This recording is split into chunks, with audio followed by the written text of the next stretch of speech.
테니스 엘보입니다. 그만큼 흔한데 또 지금 이 순간 바로 내 이야기이기도 한 게 테니스 엘보죠. 30대까지는 엘보 걱정 없이 진짜 할만했는데 40대, 50대가 넘어가면서부터 이게 팔꿈치에 미친 듯이 달라붙죠. 조금 괜찮아졌다 싶으면 또 아프고 어떤 분은 엘보 수술까지 하고서도 테니스를 치는 경우도 있습니다. 근데 웃긴 거 하나 알려드릴까요? 프로 테니스 선수들 중에 엘보 다쳐서 투어 못 나간다, 이런 뉴스 들어본 적 없을 겁니다. 보통 부상이 있다 해도 햄스트링, 발목, 복근 정도지 엘보 때문에 경기 못 뛴다? 이런 경우는 99% 없습니다. 왜 그런 걸까요? 프로들은 애초에 엘보에 무리가 가는 스윙을 하지 않기 때문입니다. 그래서 우리보다 100배, 1000배 연습을 해도 엘보가 망가질 일이 없는 거죠.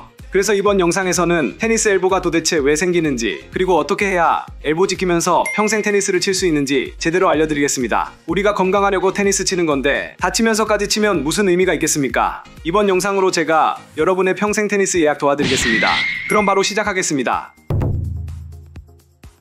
여러분, 테니스 엘보는 이 팔꿈치 바깥쪽이 찌릿찌릿하게 아픈 증상인데요. 그런데 테니스는 팔꿈치로 치는 것도 아닌데 왜 하필 팔꿈치가 그렇게 아플까요? 이 통증을 제대로 이해하려면 먼저 팔꿈치의 구조부터 아는 게 좋습니다. 우리 팔뚝에는 요골과 척골이라는 두 개의 뼈가 있고 하리 쪽에는 상완골이라는 뼈가 있습니다. 이 세 개의 뼈가 만나 팔꿈치를 이루는데 그중 바깥쪽에 딱 만져지는 뼈가 바로 상완골의 외측상과입니다. 테니스 엘보에서 주로 아픈 곳이 여기죠. 여기에 손목을 들어 올리고 손가락을 펴고 손바닥을 위로 돌리는 근육들이 힘줄을 통해 붙어 있습니다. 즉, 라켓을 쥐고 스윙할 때 손목을 젖히거나 손가락을 펴거나 손바닥을 위로 돌리는 이 동작들이 바로 이 근육들을 계속해서 쓰게 만드는 겁니다. 그럼 테니스 엘보는 왜 생기는 걸까요? 이유는 아주 단순합니다. 이 세 가지 동작을 반복해서 과도하게 사용하기 때문입니다. 테니스를 칠 때 라켓을 꽉 쥐고 백스윙에서 손목을 뒤로 젖혔다가 강하게 당겨서 스윙할 때 이 힘줄들이 계속해서 늘어나고 줄어들면서 미세하게 찢어지게 됩니다. 이를 미세 파열이라고 하는데, 이렇게 찢어진 부분이 다 낫기도 전에 또 쓰다 보니 점점 더 통증이 심해지고 만성적으로 굳게 되면 테니스 엘보가 되는 거죠.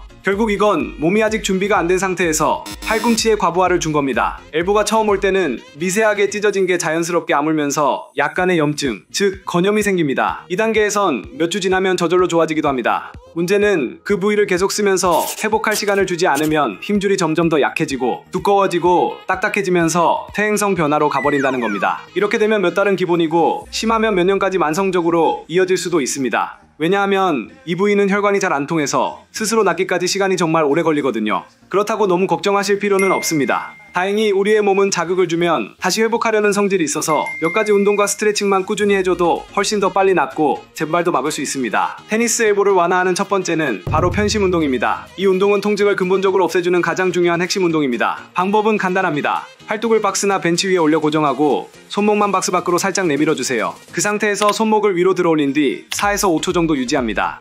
그리고 아주 천천히 손목을 아래로 내리며 힘줄을 길게 늘려줍니다. 이 동작이 바로 편심성 수축입니다. 힘줄을 길게 늘리면서 치유를 자극하고 근력 또한 키워주면서 추가적인 부상을 당하지 않도록 엘보 자체를 강화시켜주죠. 두 번째는 손목 굴곡 스트레칭입니다. 테니스를 치기 전에 꼭 해줘야 하는 스트레칭이죠. 팔꿈치를 쭉 펴고 손목을 아래로 꺾은 뒤 반대손으로 손을 꾹 잡아 아래로 더 당겨주세요. 엄지손가락을 살짝 바닥 쪽으로 돌리면 팔꿈치 바깥 힘줄이 강하게 늘어나는 게 느껴질 겁니다. 이걸 몇 초 유지하면서 4에서 5회 반복해주면 됩니다. 처음엔 약간 불편할 수 있지만 혹시 통증이 있다면 즉시 멈추셔야 합니다. 처음엔 천천히, 그리고 통증이 사라질수록 점점 더 깊게 스트레칭 해주시면 됩니다. 이 두 가지 루틴만 제대로 해줘도 혈류가 늘고 힘줄 재생 속도가 빨라져서 몇 달 고생할 걸 훨씬 더 빨리 끝낼 수 있을 겁니다. 자, 이제 테니스 엘보가 왜 생기는지 구조와 원리를 충분히 이해하셨을 겁니다. 이어서 테니스를 칠 때 어떤 스윙에서 팔꿈치를 더 혹사시키는지, 그리고 어떻게 하면 부상 없이 오래 칠 수 있는지 실전 스윙 기준으로 더 구체적으로 알려드리겠습니다.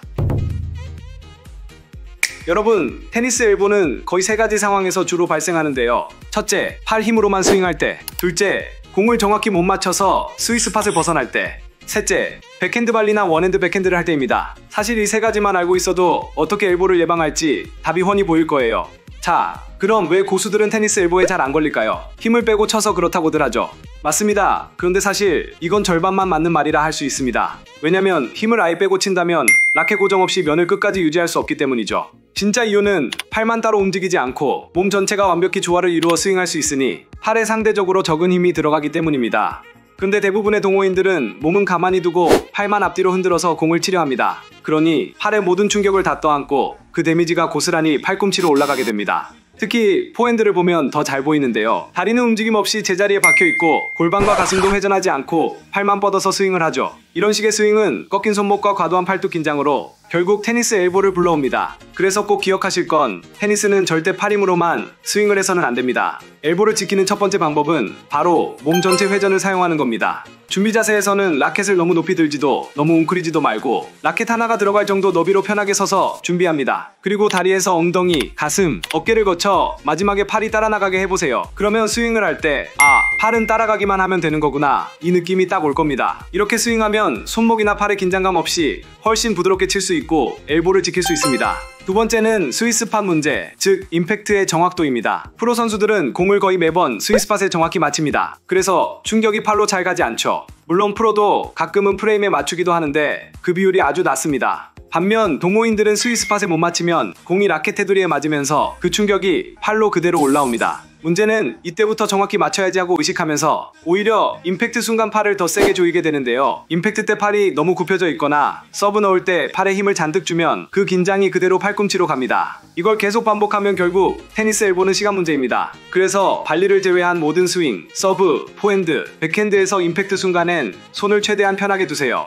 임팩트를 신경 쓰기보다 라켓이 공을 자연스럽게 통과하게 면만 부드럽게 움직여주면 됩니다. 억지로 꽉 때리려 들면 스윙 파워도 안 나고 오히려 팔만 더 아픕니다.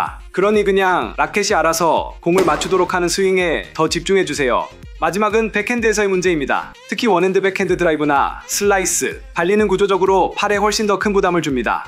포핸드나 서브를 할 때는 팔꿈치가 몸 바깥으로 빠져서 충격을 조금 더 흡수할 수 있고 손목도 살짝 젖혀져 있어서 전완근이 안정됩니다. 그런데 원핸드 백핸드는 손목이 거의 일직선이라 더 취약한 구조를 가질 수밖에 없습니다. 그래서 어쩔 수 없이 임팩트 순간 전완근이 훨씬 많은 힘을 써야 하죠. 그러다 그 힘이 부족하면 손목이 주저앉고 충격이 그대로 팔꿈치로 가게 됩니다. 그래서 이걸 해결하는 가장 좋은 방법은 왼손으로 라켓을 길게 붙잡고 있는 겁니다. 공에 닿기 직전까지 왼손으로 붙잡고 있으면 라켓 헤드가 훨씬 안정적으로 유지됩니다. 반대로 너무 일찍 왼손을 떼면 밸런스가 깨지고 손목이 주저앉아 팔에 스트레스를 주죠. 최대한 임팩트가 보이는 순간까지 라켓을 잡고 있다는 느낌으로 스윙해보세요. 또 원핸드 백핸드는 임팩트 직전부터 직후까지 팔을 곧게 뻗어두는 게 필수입니다. 팔을 굽힌 상태로 치면 충격이 2배로 팔꿈치로 가기 때문에 팔을 이렇게 연장해서 뻗어준다는 느낌으로 스윙해보세요. 이렇게만 해도 팔꿈치 부담은 확 줄고 테니스가 훨씬 더 오래, 더 즐거워질 겁니다. 자, 오늘은 테니스 엘보를 해부학부터 시작해서 실제 스윙까지 어떤 원리로 무리가 가는지 알아봤는데요. 정리하면 딱 이겁니다. 팔로만 치지 말고 몸 전체를 써라. 그리고 임팩트 순간에 손을 편하게 두라. 백핸드는 특히 왼손으로 라켓을 오래 잡아주고 팔꿈치는 쫙 펴줘야 한다. 이거였죠. 이렇게만 해도 여러분 팔꿈치가 얼마나 편해지는지 금방 느끼실 겁니다. 오늘 영상 보신 분들은 이제 테니스 치러 나가서도 겁먹지 말고 몸 전체를 써서 라켓을 돌려보세요. 그러면 팔꿈치는 훨씬 덜 아프고 공도 깔끔하게 뻗어나갈 겁니다.